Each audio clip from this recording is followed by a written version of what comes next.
অযোধ্যাত ৰাম মন্দিৰৰ ভূমি পূজনৰ সময়ত এতিয়া সমগ্ৰ দেশৰে যিসমূহ ধৰ্মীয় অনুষ্ঠান প্ৰতিষ্ঠান আছে হিন্দু ধৰ্মাৱলম্বীসকলৰ তাত দেখা পোৱা গৈছে যে পুৱাৰে পৰাই পূজা অৰ্চনা আৰম্ভ হৈছে আৰু বৰ্তমান মই উপস্থিত আছোঁ মহানগৰীৰ মালিগাঁৱৰ যিটো ৰাম মন্দিৰ তাত মই উপস্থিত আছোঁ আৰু তাৰ পৰিৱেশটো মই প্ৰথমে দেখুৱাবলৈ বিচাৰিছোঁ। মোৰ সৈতে ভিডিঅ'জৰ্নেলিষ্ট প্ৰণৱ আছে। প্ৰণৱে দেখুৱাইছে যে পুৱাৰে পৰাই ইয়াত পূজা অৰ্চনা আৰম্ভ হৈছে আৰু যিহেতু ক'ভিডৰ যি আচলতে আতংক বিৰাজমান হৈ আছে গতিকে তাৰ কাৰণে দেখা পোৱা গৈছে যে ক'ভিড প্ৰট'কল ৰক্ষা কৰি এনেধৰণে এতিয়া পূজা পাৰ্বণ আৰম্ভ হৈছে আৰু যিটো বহুদিনীয়া যি আকাংক্ষা আচলতে সেই আকাংক্ষা পূৰণ হোৱাৰ পিছত এতিয়া হিন্দু ধৰ্মাৱলম্বীসকলৰ মাজত উৎসৱমুখৰ পৰিৱেশে বিৰাজ কৰিছে আৰু যিহেতু আজি এক আড়ম্বৰপূৰ্ণ পৰিৱেশত অযোধ্যাত যি ৰাম মন্দিৰৰ ভূমি পূজনৰ কাৰ্যসূচী সম্পাদন কৰা হ'ব তাৰ পূৰ্বে দেখা পোৱা গৈছে যে এনেধৰণে এতিয়া এই মাংগলিক যি কাম সেই মাংগলিক কামৰ কাৰণে এতিয়া সকলোৱে পূজা অৰ্চনা কৰিছে।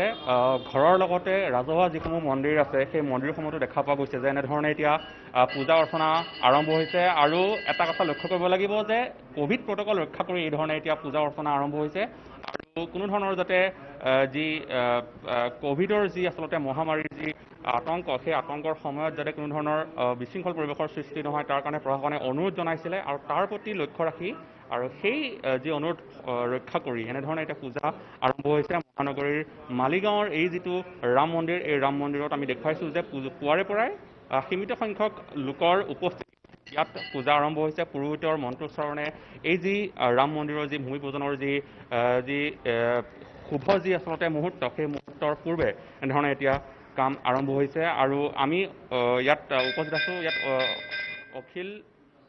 অখিল ভাৰত হিন্দু মহাসভাৰ উদ্যোগত ইয়াত দেখা পোৱা গৈছে যে পুৱাৰে পৰাই ইয়াত পূজা অৰ্চনা আৰম্ভ হৈছে। আমি তেওঁলোকৰ সৈতে কথা পাতিবলৈ চেষ্টা কৰিম যিহেতু এটা অতি বৰ্ণাঢ্য আৰু আড়ম্বৰপূৰ্ণ আয়োজন আজি দেশৰ যি অযোধ্যাত হৈছে। বহুত লোক তাত সমাগম হৈছে। অসমতো বিভিন্ন মন্দিৰত আজি পুৱাৰে পৰা পূজা অৰ্চনা হৈছে। আপোনালোকে কি ধৰণে ক'ভিড প্ৰট'কল ৰক্ষা কৰি আজি ইয়াত পূজা পাৰ্বণ অনুষ্ঠিত কৰিছে? প্ৰথম কথা, আজি আমি ভাৰতীয় হিচাপে গৰ্বিত। আজি 500 বছৰীয়া যি আমাৰ ইতিহাস ধ্বংস কৰি বিচাৰিছিল। 500 বছৰ আগতে আমাৰ ভগৱান ৰামৰ যি মন্দিৰ আছিল সেই মন্দিৰ ধ্বংস কৰি আমাৰ ভাৰতীয় সভ্যতা সংস্কৃতি ধ্বংস কৰি বাবৰে যি এটা মহাপৰাক্ৰমৰ সৃষ্টি কৰিছিল, আজি উচ্চতম ন্যায়ালয়ৰ পৰা আমি আৰু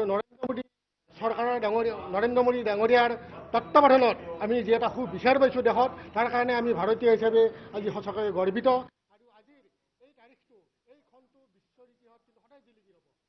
আমি অনুষ্টুপীয়াকৈ ক'ভিড-19 লক্ষ্য ৰাখি পুলিচ প্ৰশাসন বা আমাৰ সাধাৰণ প্ৰশাসনৰ লগত আমি আলোচনা কৰি আমি অনুষ্টুপীয়াকৈ যাতে এই ক'ভিড-19 মহামাৰীৰ পৰা ৰক্ষা পাব পাৰি আৰু অযোধ্যাৰ আজি যি কাৰ্যসূচী আছে তাৰ লগত সামঞ্জস্য ৰাখি আমি অনুষ্টুপীয়াকৈ অখিল ভাৰত হিন্দু মহাসভাত অনুষ্টুপীয়াকৈ আজি অনুষ্ঠানটো ক'ভিড প্ৰট'কল সম্পূৰ্ণ ৰক্ষা কৰি পূজা ইয়াত আয়োজন কৰা হৈছে আৰু যি এই ঐতিহাসিক মুহূৰ্ত সেই মুহূৰ্ত আচলতে সকলোৱে এতিয়া হৃদয়ে আচলতে এতিয়া বিৰাজমান। এটা দীৰ্ঘদিনীয়া অপেক্ষা এতিয়া সকলোৰে হৃদয়ে এই যি স্পন্দন এই স্পন্দন এতিয়া বিৰাজমান। কি ক'ব বিচাৰিব? সঁচাকৈ আজি এটা পবিত্ৰ দিন, এটা ঐতিহাসিক দিন। 500 বছৰ ধৰি ওলমি থকা এটা বিবাদমান অঞ্চলৰ আজি দিনটোত ওৰ পৰিলে। আচলতে আজিৰ দিনটোত ওৰ পৰা বুলি ক'ব নোৱাৰি। আজিৰ পৰা কেইমাহমান আগতে আমি গৌৰৱ কৰোঁ, আমি সুখী অনুভৱ কৰোঁ, গৌৰৱান্বিত অনুভৱ কৰোঁ। এইকাৰণে অনুভৱ কৰোঁ যে আমাৰ অসম সন্তান, সুযোগ্য সন্তান ৰঞ্জন গগৈ ডাঙৰীয়াই যেতিয়া উচ্চতম ন্যায়ালয়ৰ মুখ্য ন্যায়াধীশ আছিলে, তেখেতৰ অৱসৰৰ প্ৰাক মুহূৰ্তত এই ঐতিহাসিক ৰায় দান কৰিলে অযোধ্যা মন্দিৰৰ সপক্ষে। আৰু সেই ভূমিত যে সেই ভূমিত যে ৰামৰ জন্ম হৈছিলে, উচ্চ ন্যায়ালয়ত মাননীয় ৰঞ্জন গগৈ ডাঙৰীয়াৰ যি চূড়ান্ত ৰায়, সেই ৰায়ে প্ৰতিপন্ন কৰিলে যে সঁচাকৈ ভগৱান শ্ৰীৰামচন্দ্ৰ সেই বিবাদমান ভূমিতেই জন্মগ্ৰহণ কৰিছিলে।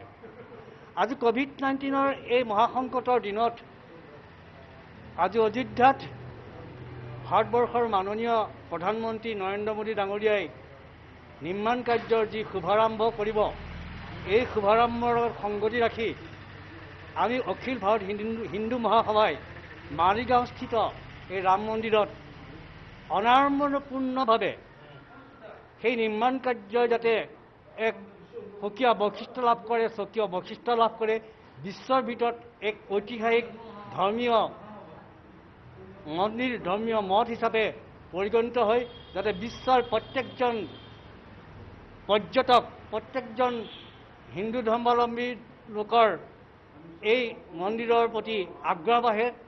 পৃথিৱীৰ চৌপাশৰ এই মন্দিৰৰ প্ৰতি দৃষ্টিগোচৰ হয়।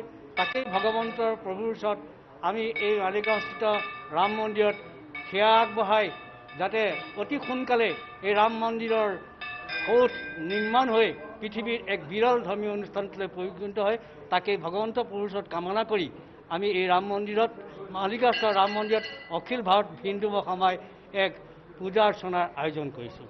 নিশ্চয়কৈ অখিল ভাৰত হিন্দু মহাসভাৰ এই যি অনুষ্টুপীয়া যি আয়োজন, সেই আয়োজনত অতি সীমিত সংখ্যক লোক আহি ইয়াত উপস্থিত হৈছে আৰু সকলোৱে কামনা কৰিছে যে এই যি ঐতিহাসিক মুহূৰ্ত, এই ঐতিহাসিক মুহূৰ্ত বৈশিষ্ট্য, সেই বৈশিষ্ট্য বিৰাজমান হৈ থাকক আৰু